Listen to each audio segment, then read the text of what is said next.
खुशामदीद आप सबका हो हमारी ख़ास प्रोग्राम ख़ास मुलाकात में। और ख़ास मुलाकात में लगातार हम कोशिश कर रहे हैं कि जम्मू कश्मीर और मुल्क की सियासत पर गुफ्तगू करें, लेकिन आज जो गुफ्तगू हम करने जा रहे हैं वो बड़ी दिलचस्प है।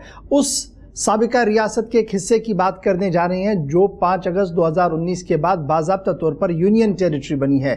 यानी बात आज लद्दाख की सियासत की करने जा रहे हैं। लद्दाख की सियासत इसलिए बड़ी इंपॉर्टेंट बन रही है, मरकज़ के अंदर कुछ नए कानूनों की तैयारी हो रही है और उन कानूनों को लेकर लद्दाख खित्ता लद्दाख जो है यूनियन टेरिटरी, ये दो हिस्से हैं, लेह और कारगिल, दो अलग अलग आवाज़ें हैं।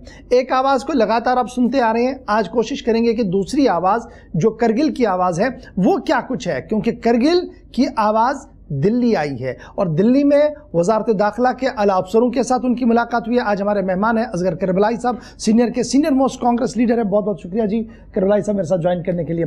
सबसे पहले 5 अगस्त के बाद आज तक का सफ़र और आपका दिल्ली का सफ़र, क्या कुछ सीखा और क्या कुछ देखा, बदला हुआ है आज?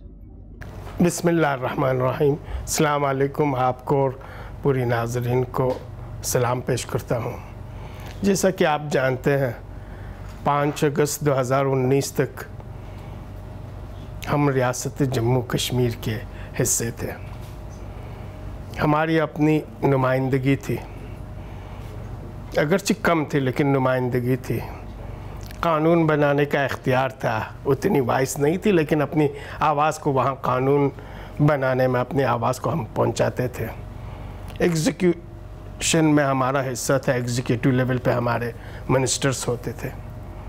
लेकिन ऑल ऑफ ए सडन 4 अगस्त तक बताते रहे कि कुछ भी नहीं है, ये सिक्योरिटी रीजंस को लेकर ये सारी अरेंजमेंट की गई है। और 5 अगस्त 12 बजे होम मिनिस्टर साहब पार्लियामेंट में आ जाते हैं और इसके बाद कहते हैं हमने जम्मू कश्मीर की रीऑर्गेनाइजेशन एक्ट ले आई है और वो बिल पेश हो जाती है। जम्मू कश्मीर को बैठे बैठे 2 यूनियन टेरिटरी में तकसीम की जाती है।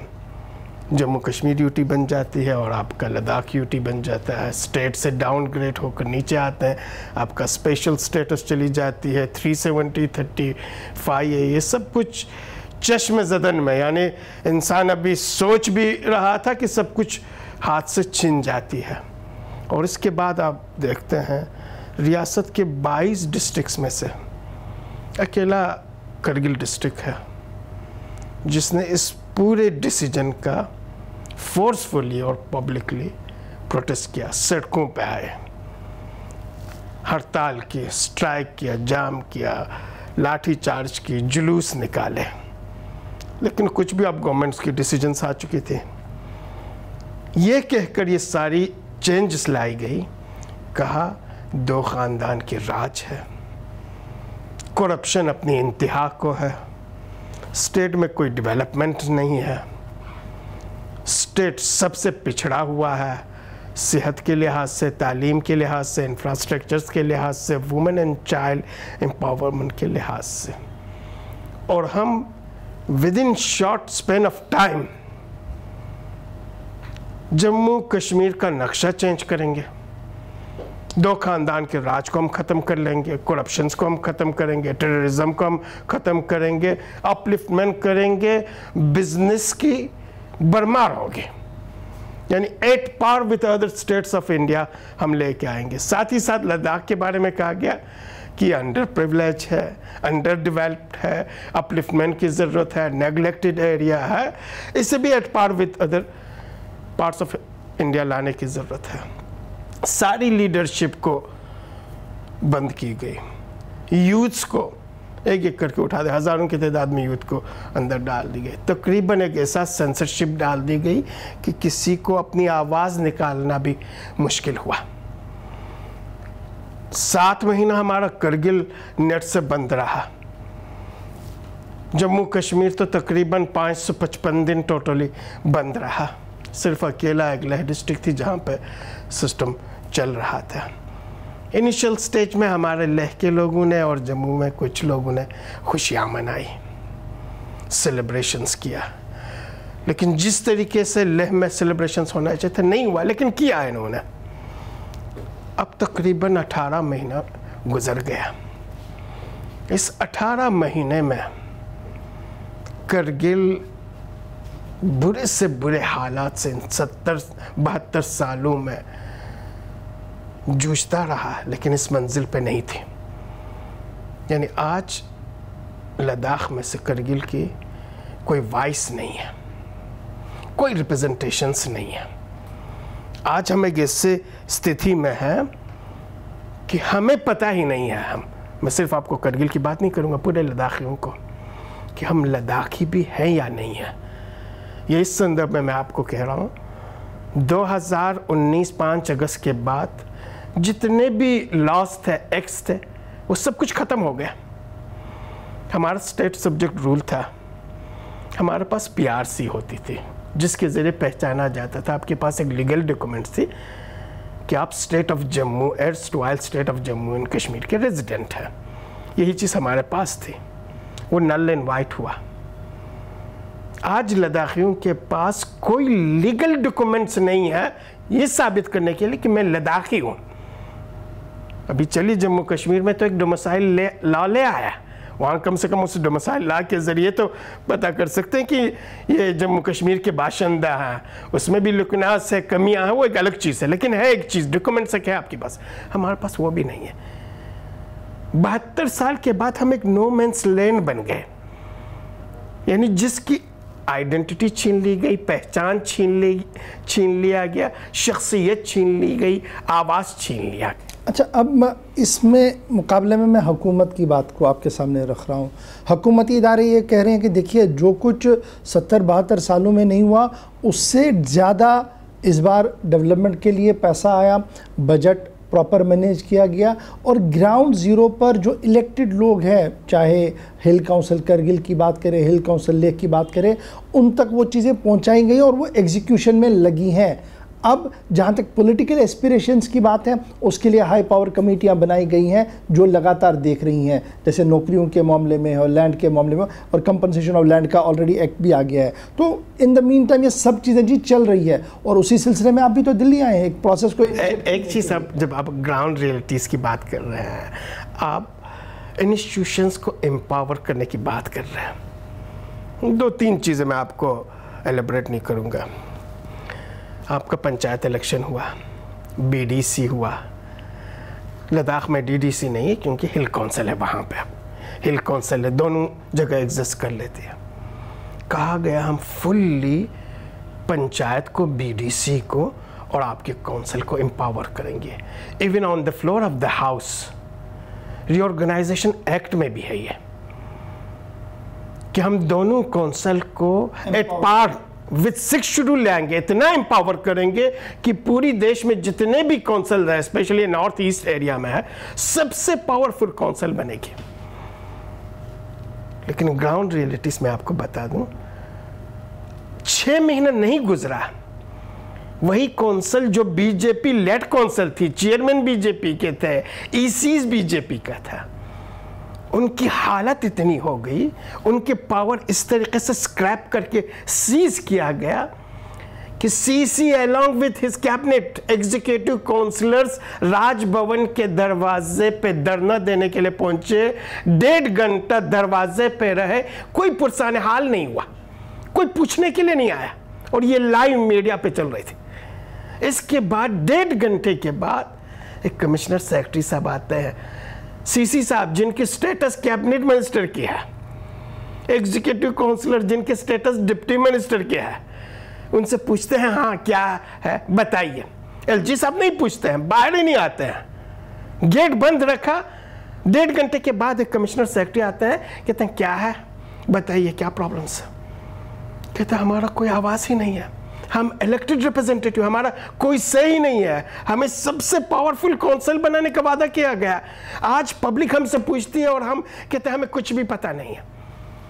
इसके बाद एश्योरेंस दी गई, इसी कोविड से रिलेटेड लॉकडाउन की वजह से था, कहते हैं हम आपके इश्यूज को ऑनरेबल LG साहब तक पहुंचाएंगे, और 1 दिन के बाद 1-1 करोड़ दोनों काउंसिल को खुश करने के लिए दे दी गई, और वो भी थ्रू LG साहब।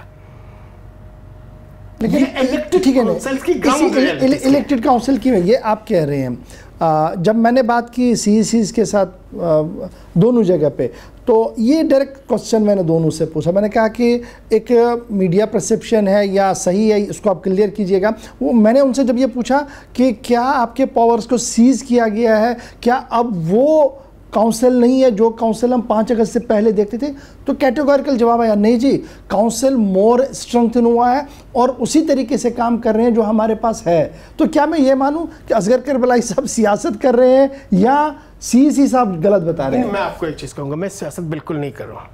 मैं अभी आपको एज ए पॉलिटिशियंस नहीं कह रहा हूँ, मैं as a citizen of this country में आपको एक बात कह रहा हूँ। अगर एम्पावर की गई है काउंसिल को, बहुत काउंसिल्स को एम्पावर की गई, इनके ही बकौल, दोनों CECs के बकौल एम्पावर की गई है। आज आप बताइए, काउंसिल के एक्ट के हिसाब से लैंड अलॉटमेंट की पावर काउंसिल के पास है, और ये एक्ट पार्लियामेंट के जरिए रीऑर्गेनाइजेशन एक्ट में ही इनेक्ट किया हुआ है, ये मेरा नहीं है।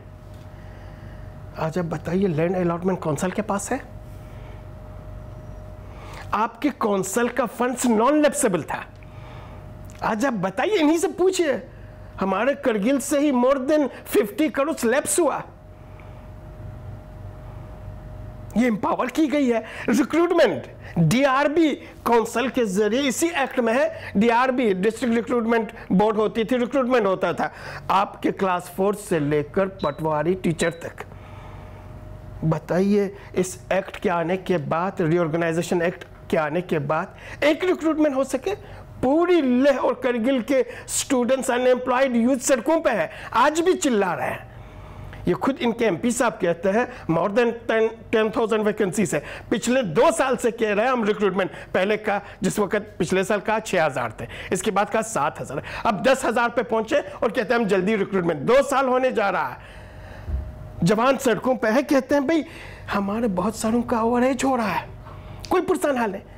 अगर वाकई इनको एम्पावर की गई है तो आप मुझे बताइए ना, लैंड पावर छीन लिया गया है, अलॉटमेंट छीन ली गई है, फंड्स आपका लैप्स हो रहा है, DRB नहीं है।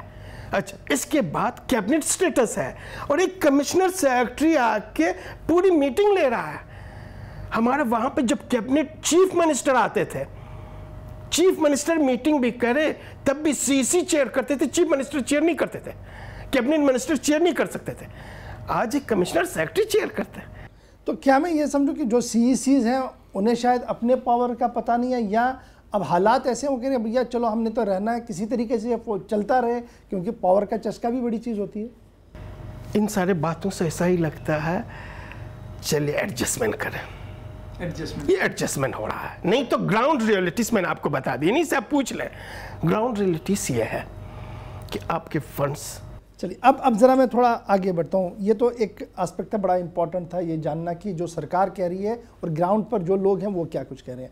अब दूसरा बड़ा इंपॉर्टेंट इशू है 6 शेड्यूल को लेकर लेह से आवाज़ आना और फिर वहाँ पर एपेक्स बॉडी बनना, उस एपेक्स बॉडी और आपकी KD के साथ मीटिंग होना, लेकिन हम-आहंगी नहीं हुई, दोनों एक पेज पर नहीं आए। इसकी बुनियादी वजह क्या है? छोटी सी आबादी और उसके बावजूद भी इख्तलाफात इतने हैं कि आज दिल्ली में दोनों अलग अलग है। उसमें एक बेसिक चीज़ है, आप जानते हैं इस रीऑर्गेनाइजेशन एक्ट से पहले भी लेह से एक आवाज़ आती थी कि हमें कश्मीरियों के अंदर नहीं बैठनी है, और कांग्रेस उसमें हम पल्ला थी जो यूनियन टेरिटरी की बात करती थी। कांग्रेस का है, आप BJP का है, जो भी कहे, ऑफिशियली कांग्रेस कहती थी हम यूटी नहीं देने वाले हैं, लेकिन मैनिफेस्टो में लिखते थे, लेह के मैनिफेस्टो में एक ही बात है, कांग्रेस के मैनिफेस्टो में आता था, JNK के मैनिफेस्टो में नहीं आती थी, दिल्ली मैनिफेस्टो में नहीं आता था, लेह में लिखते थे। वो पॉलिटिकल कंपल्शंस है, मैं आपको हकीकत में आपको बताऊंगा। अच्छा, रहा अब ग्राउंड रियलिटीज के, लेह के लोग चाहते थे कश्मीरियों से छुटकारा मिले, सेम यही चीज़ जम्मू की हालत थी।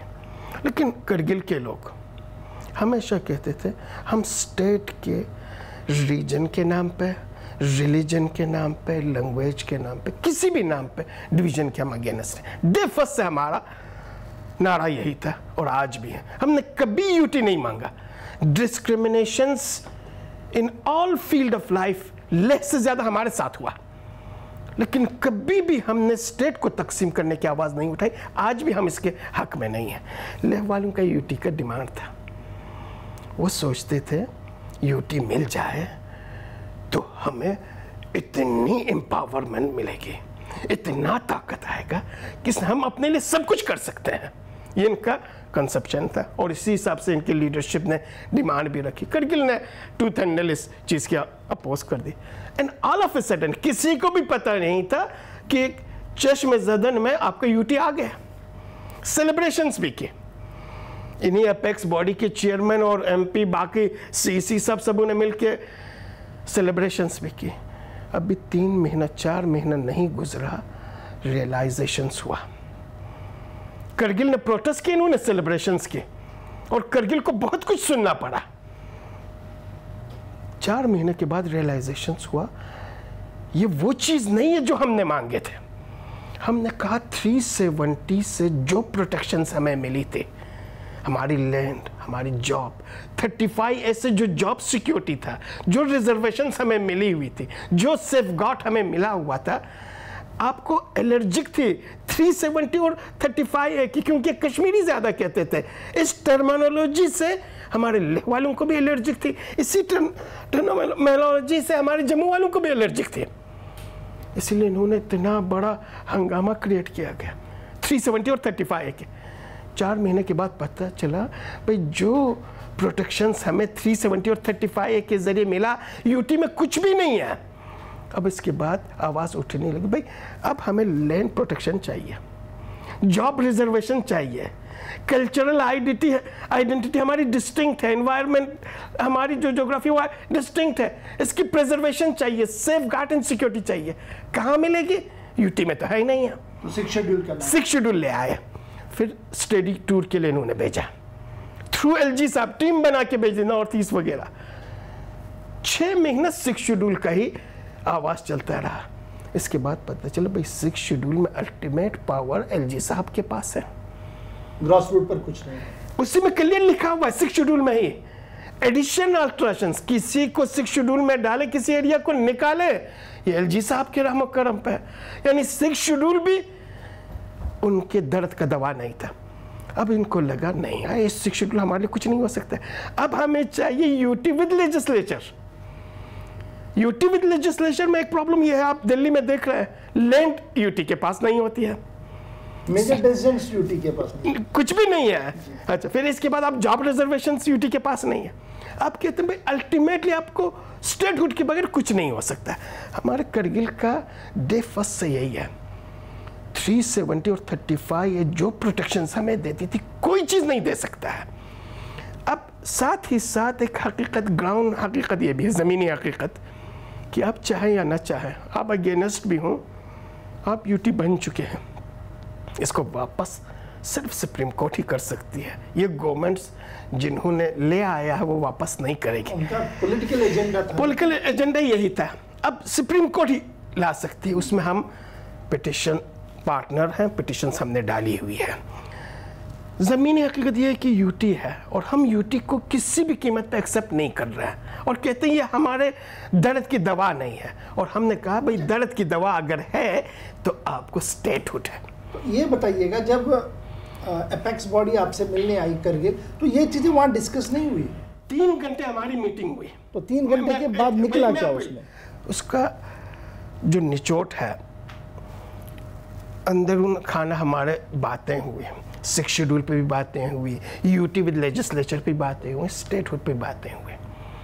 और उसी दिन इन्होंने कहा कि अल्टीमेट सॉल्यूशन स्टेटहुड ही है। स्टेटहुड के बगैर लद्दाखियों के पास कोई पावर नहीं आएगी, लेजिस्लेशन लद्दाखियों के पास जब तक नहीं आएगी, एग्जीक्यूशन लद्दाखियों के पास जब तक नहीं आएगी, लद्दाखियों की अपनी रिप्रेजेंटेशंस नहीं होगी, लद्दाखी के सॉल्यूशंस नहीं हो सकते। उसके बाद बात बनी क्यों नहीं? मसला ये भी है ना कि जब वो दिल्ली आए तो आप लोग नहीं आए, आप लोग अपोज करते, हमें बुलाए नहीं। मैं आपको एक चीज़ कहूँगा, उस इनके मीटिंग से पहले आइडेंटिटी क्राइसिस नहीं, आइडेंटिटी क्राइसिस नहीं थी।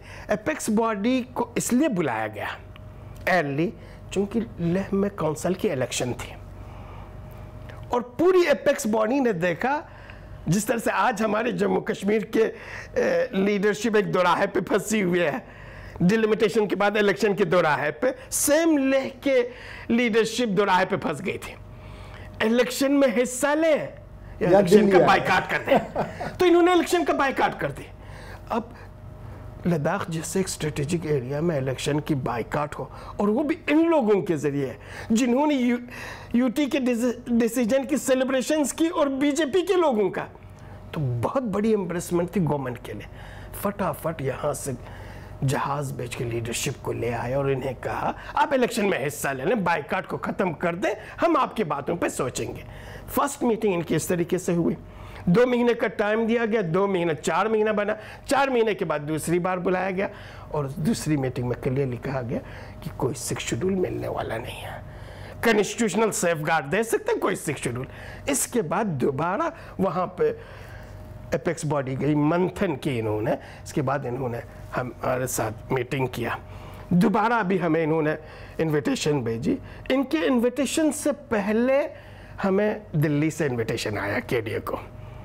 पहले कहा कि हम आपको बुलाना चाहते हैं। हमने कहा हमारे यहाँ पे करगिल डेमोक्रेटिक अलायंस के नाम से एक बॉडी है, इंडिविजुअली हम में से किसी को बुलाएंगे हम बिल्कुल नहीं आने वाले हैं। केडीए को आप बुला लेंगे, हम किसी से भी बातचीत करने के लिए तैयार हैं। हमने एपेक्स से भी बात की, आपका पीएचडी आए, उनसे भी हमने बातें की, अपने बातों को खुले दिल के साथ बगैर किसी लगी लपटी हमने रखी। दिल्ली आते आते करगिल ने क्या कहा, क्योंकि आपकी आमद से पहले ही वहाँ प्रेस कॉन्फ्रेंस हुई और प्रेस कॉन्फ्रेंस में ये कहा गया कि ये जो ना बॉडी जा रही है दिल्ली, ये तो पूरी रिप्रेजेंटेशन ही नहीं है, क्योंकि एलबीए वहाँ खड़ी हो गई आपके खिलाफ, बीजेपी का खीमा आपके खिलाफ है, कुछ और लोग आपके खिलाफ है, पूरी बॉडी के खिलाफ। यानी जाने से पहले एक ऐसा माहौल पैदा किया गया, जो लोग दिल्ली आ रहे हैं जी, ये जी हमारी तरफ से नहीं है, करगिल की तरफ से नहीं है, पूरी तरफ से ये क्रिएट की गई है, ये एक सिनेरियो बनाने की कोशिश की गई है बीजेपी के द्वारा।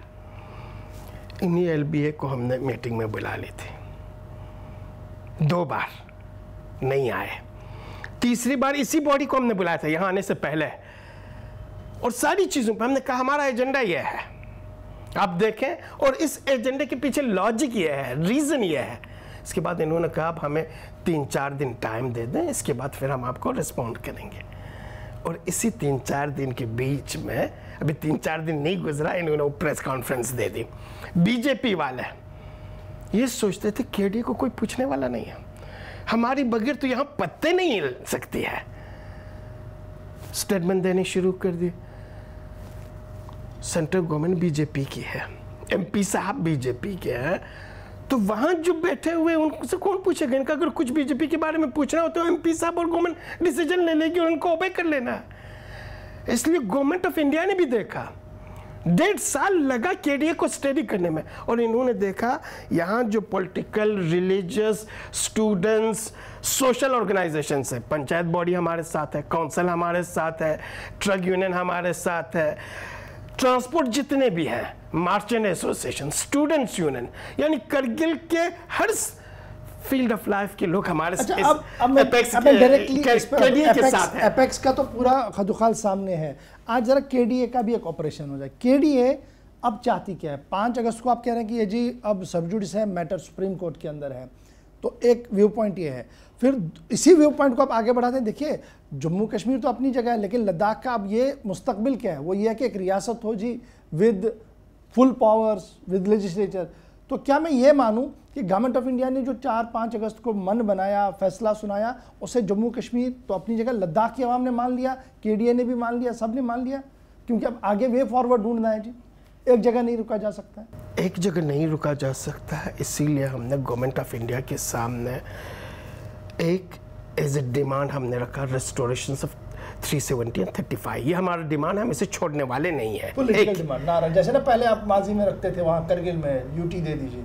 नहीं, हम यूटी दे दीजिए, कांग्रेस का नहीं यूटी दे दीजिए, कभी नहीं है हमारा मैनिफेस्टो में, कांग्रेस का भी नहीं है। इवन करगिल के भी आप देखेंगे सीनियर मोस्ट लीडर तो तकरीरें कर रहे हैं। मैंने आपको कहा उल्लेह की कंपल्शन, अब यहाँ करगिल की कंपल्शन की ये है कि हमने नारा देना है, हम वहां तो अगेंस्ट है। मैंने आपको कहा उल्लेह की कंपल्शन से। अब यहाँ सामने आ रहा है जेएनके क्या, अगर आप कांग्रेस की मैनिफेस्टो में यूटी है कहेंगे तो मैं मान लेता हूँ, अगर सेंट्रल कांग्रेस की यूटी मैनिफेस्टो में है तो मैं मान लेता हूँ। अब इसमें छोड़ दीजिए, आगे बड़े लीडर तो तकरीर कर चुके हैं वहाँ इस पर। आजाद साहब कभी इन्होंने नहीं कहा म्यूटी दे देंगे, चिदम्बरम साहब ने कभी नहीं कहा म्यूटी दे देंगे, आपके राहुल गांधी साहब ने कभी नहीं कहा म्यूटी दे देंगे। जम्मू कश्मीर के अब जम्मू कश्मीर के प्लीज जम्मू कश्मीर के हमारे पीसीसी के प्रेसिडेंट जमीर साहब कभी नहीं कहा यूटी हमारी डिमांड है, छोड़ दीजिए। इसके बाद इन सारे चीज़ों को देखते हुए करगिल के लोग कह रहे हैं भाई 19 अगस्त तक हमारी रियासत थी, हम स्टेट थे, लेजिस्लेशन एग्जीक्यूशंस हमारे पास थी, आज आपने ऑल ऑफ ए सडन छीन लिया। हम चाहते हैं ये सारी चीज़ें रिस्टोर हो। ठीक हमारे दूसरे साइड एलओसी में गिलगित बल्तिस्तान है जो पार्ट ऑफ लद्दाख रह चुका है प्री 47। उस गिलगित बल्तिस्तान को 70 साल में जो कुछ नहीं मिला, 2023 में से गवर्नमेंट ने वादा किया है प्रोविंशियल स्टेटस हम दे देंगे। 5th प्रोविंस ऑफ पाकिस्तान हम बनाने जा रहे हैं। असेंबली अभी है, असेंबली नहीं ऐसा नहीं है, इनका वजीर आला भी है, कैबिनेट भी है, असेंबली भी है इनके। अब इनको प्रोविंशियल स्टेटस देने जा रहा है। हमने कल होम मिनिस्टर साहब से यही कहा, पाकिस्तान के पास जो हमारे गिलगित बल्तिस्तान है 72 साल में जो कुछ नहीं मिला, ये गवर्नमेंट अनाउंस करने जा रही है, इनको स्टेटहुड दे रहा है, प्रोविंशियल स्टेटस दे रहा है। अब आपकी जिम्मेदारी, 70 साल में जो कुछ हमारे पास था छीन लिया है, अब वक्त आया है 2023 से पहले आप लद्दाख को स्टेटहुड दे दीजिए, लेजिस्लेशन दे दीजिए, एग्जीक्यूशंस दे दीजिए, जुडिशरी दे दीजिए। यही चीज़ हम लेके आए और यही हमारा डिमांड है। और हम ये इसलिए कह रहे हैं, लद्दाख जैसे स्ट्रेटेजिक इंपॉर्टेंस एरिया में ये किसी ब्यूरोक्रेसी के हाथों नहीं सौंपा जा सकता है, किसी एलजी के हाथों नहीं छोड़ा जा सकता है। अगर लद्दाख को मेंटेन करना है, लद्दाख को रूल कर लेना है, लद्दाख के बॉर्डर की सेफ्टी और सिक्योरिटी को देखना है, तो ये लद्दाखी ही कर सकते हैं। और हम लद्दाखियों को दे दो बस। जब आप कल मिले, आपने अपनी डिमांड को प्रोजेक्ट किया, खबर ये है कि बात को सुना गया है, स्मूथली सुना गया, कोई टोका टोकी नहीं हुई है, लेकिन हाई पावर कमेटी भी बनाई गई। अब ये हाई पावर कमेटी किसके लिए, और जो आपने मेमोरेंडम दिया इसका क्या कोई टाइम बाउंड, कोई टाइम लिमिटेशन या सेकंड राउंड ऑफ टॉक्स की कोई बातचीत? जो ऑनरेबल एमओएस साहब का निचोड़ है मैं आपको बता दूं, इन्होंने कहा कि आपके जो भी डिमांड्स थे नोट किए, यानी होम मिनिस्टर्स के साथ साथ जी कृष्णा रेड्डी के साथ home secretary, additional secretary, joint secretary, पूरी टीम इनकी बैठी हुई थी और उन्होंने सब कुछ नोट किया और कहा ये सारी चीज़ें हम अमित शाह जी तक और प्राइम मिनिस्टर तक हम पहुंचाएंगे। ये फर्स्ट मीटिंग है, जस्ट बिगिनिंग है, अभी एक शुरुआत है, तो हम सारा चीज़ें ये नहीं डिसीजंस नहीं ले सकते। इन्होंने कहा नेक्स्ट मीटिंग हम करेंगे आप लोगों के साथ, कमेटी हम बना ले लेंगे, हमारी टीम वहाँ पे आ जाएगी और इन सारी चीज़ों के लिए जो एश्योरेंस इन्होंने दिया वो कहते हैं हम सीरियस हैं, सिंसियर है, कंसर्न। इसका मतलब एक टीम अब दिल्ली से वजारत दाखिला की लद्दाख आएगी, वो ग्राउंड जीरो को एसेस करेगी कि जो आप कह रहे हैं क्या ये ग्राउंड पर कोई मानने वाला है भी कि नहीं, क्या मैं ऐसे इसको समझूं? अब होम मिनिस्ट्री की क्या है उसको मैं प्रेडिक्शंस तो नहीं कर सकता हूँ क्या करने वाली है, हो सकता है वो ये सोचती हो, लेकिन एक चीज़ इन्होंने कहा कि केडीए को हम करगिल के फुल रिप्रेजेंटेशंस मानते हैं और टीम हमारी जो कमेटी बनेगी वो आपके इसी केडीए से ही हम ले लेंगे। यानी इन्होंने ये नहीं कहा कि आप रिप्रेजेंट नहीं करते, इन्होंने कहा फुल्ली रिप्रेजेंट करते हैं, कल कमेटी जो बनेगी वो आपसे ही बनेगा। एक प्रोसेस शुरू हो गया है जी, अब ये प्रोसेस आगे बढ़ेगा, लंबा चलेगा, मुज़ाकरातें होती रहेंगी, थोड़ा लेते आप रहेंगे, थोड़ा वो देते रहेंगे और जब तक फाइनल स्टेज नहीं आता तब तक आप मुज़ाकरात को चलाते रहेंगे। तो जो आपका बैक टू पवेलियन लद्दाख की बात करें, वहाँ पर जो एपेक्स है, यहाँ से जाकर एपेक्स के साथ कोई मीटिंग होनी है? हाँ, इसके बाद यहाँ से अभी हमने हमारे कुछ टीम आज निकल गई, कुछ कल निकल रहे हैं। विद इन डेज हम वहाँ करगिल मीटिंग करके इमीडिएटली बहुत जल्दी हम लेह के एपेक्स बॉडी के साथ भी मीटिंग करने वाले हैं। इसके बाद हो सकता है दोनों मिलकर कोई जॉइंट कमेटी बना ले और वो जॉइंट कमेटी यहाँ पे बात करें। बहुत बहुत शुक्रिया जी करबलाई साहब हमारे साथ ज्वाइन करने के लिए। सामीन नाज़रीन, ये थे असगर करबलाई साहब, कांग्रेस के सीनियर लीडर थे, लेकिन जो कुछ हुआ है पिछले कुछ दिनों के अंदर और जो कुछ होने जा रहा है उसकी अक्कासी आज हमने इस प्रोग्राम के अंदर किया। मुझे उम्मीद है कि आप हमारा साथ देते रहेंगे। छोटे से ब्रेक के लिए रुक रहे हैं, ब्रेक के बाद सिलसिला जारी रहेगा।